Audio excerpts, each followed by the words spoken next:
Ассалаумалейкум, құрметті көрермендерім. Аслаңызға қайырлы күн. Мінекей біздер өткенде бес тауық алып келдік жаңадан. Домашний тауықтар бесеуі де. Үй тауықтары. Көріп тұрсыз ғой.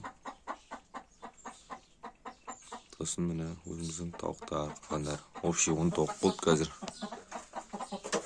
Енді ана тауық жаңадан алып келген тауықтар пока жұмыртқа туып отқан жоқ. Жұмыртқа тумайтын тауықтар.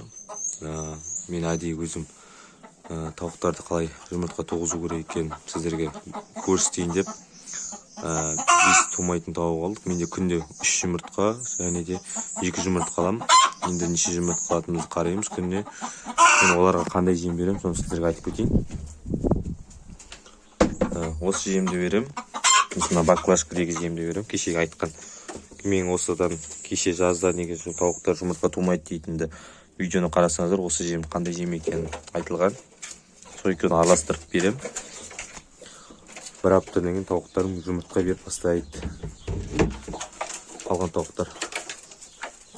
Сосын мынау ақтас, ракушкас ұнтағы.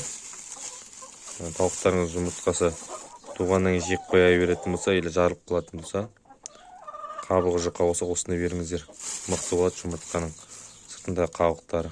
Осыны мен баклажкаға салып қоямын. Қазір буратинаның баклажкасына салып, бір жерге іліп қоятын боламын. Ыңғайлы, өздерінің ыңғайлы жерге.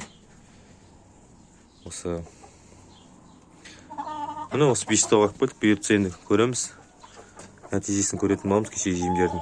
Жалпы мына Адлер тауықтарды туғызып тұр. Осы жемді бергеннен жақсы туып. Енді қалған аларды көреміз. Беріп сіздерге нәтижесін айтып отырам. Әзірге осы видеоны арнаға жазыңыздар. Міне қазір сіздерге әкеліп видео қосып көрсетіп жатырмын 5 тауықты.